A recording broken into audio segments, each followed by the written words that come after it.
ইদানি গরুতেও ভান্তা ভাত খাতে চায় না।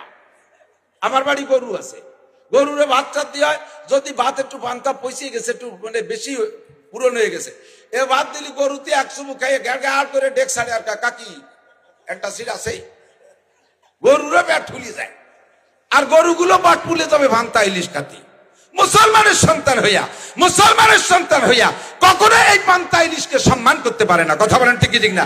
আরে পান্তা ইলিশ ভাত হিসেবে সম্মান করবো। আমার যা রোজিতে আছে, ঘরে পান্তা ভাত আছে, খেয়ে নেবো, সমস্যা নাই। তাই বলে পহেলা বৈশাখ হিন্দুদের সাথে আমরা পহেলা বৈশাখ উদযাপন করতে যাব, এ কত বড় নোংরা কালচার। আর সেই জায়গায় যাইয়া রাত ভর বসে তাই নারী আর পুরুষ অবাধে, এরপরে দুটি একটা ধর্ষিতা হয়ে যায়। এরপরে কত বড় নোংরা চরিত্রের, কত বড় নিম্নমানের, আল্লাহু আকবার। সেই জায়গায় রাত 12টা 1টার সময় যে ছেলেদের কাছে ধরা পড়ে গেছে, উল্টো পাল্টা হয়ে গেছে। এরপরে আবার ফেসবুক দর্শন করছে। তো তোরে দর্শন করলে ঘরের থেকে নিয়ে গেছে নাকি?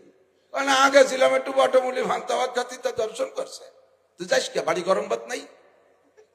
সুসুও তুই জায়গা কেন যাস ভান্তা ভাত খাতি? আরে আব্বা মারা বাকি কেমন আব্বা মা তুমি? তোমার সন্তানকে যদি তুমি রাত্রে কন্ট্রোল করতে না পারো। আমি তো ওই সময় হেন্দে ঘুরছি, এই 1 জানুয়ারিতে বিশ্ব রোডে যাই, মাহফিল করে যাই, রাতভর দেখি প্রত্যেক মোটর সাইকেলে পিছনে পাওয়ার ব্যাংক একটা বসানো।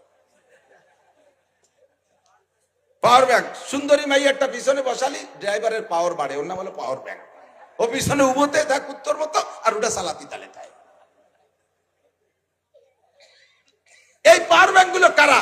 এই মেয়েগুলোকে আল্লাহ আসমানেতে প্যাকেট করে ছেড়ে দিয়েছে। এটা নিশ্চয়ই আমাদের এলাকার কোন আব্বার সন্তান। কথা বলেন ঠিক না? তুমি আব্বা মসজিদে যাই, আরে বাবা জিকিরের ঠেলা কি? গাইতে একজন না হেলে ওরে আল্লাহ, উনি কয় ইল্লাল্লাহ, আর একজন না হে গাইলি ওরে আল্লাহ। আগে আজি ছিল এদিক থেকে, মুরব্বীরা জানতে পারে, বোম্বাই আজি। বোম্বাই আজি ছিলেন?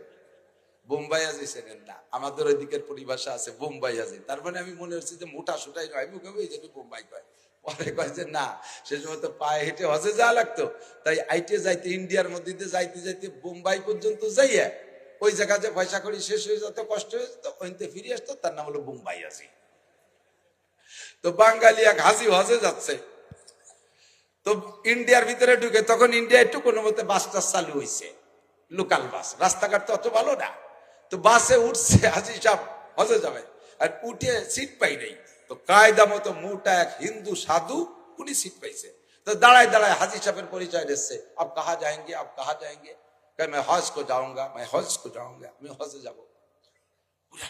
যদিও হিন্দু, হাজি সাহেবের নাম শুনলে সে সময় চমকা খেয়ে উঠছে, আল্লাহ ভগবান, কত বড় দামি মানুষ, তো আপনি হজে যাবেন, সিট পা নেবেন না?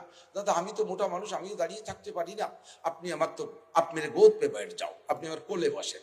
হাজি সাহেব মোটা, উনিও মোটা, রাস্তাও ভাঙ্গা, যাইয়ে বাসে যাইয়ে ঘুম করে এক জায়গা পড়ে, আর হাজি সাহেব ওনার কোলের ভিতরে, মোটা মানুষের ফোমের মতো চেয়ার, এরকম কোলের ভিতরে খুব মজা পায়। তা হাজি সাহেব ওই শকর আদায় করে, ইল্লাল্লাহ হক মক্কায় যাই, জাকিতি জাকিত কয় ইল্লাল্লাহ হক মক্কায় যাই, আর নিচেতে ঠাকুর কয় হরি কৃষ্ণ কষ্ট পাই, উনি কয় ইল্লাল্লাহ হক মক্কায় যাই, হরি কৃষ্ণ কষ্ট।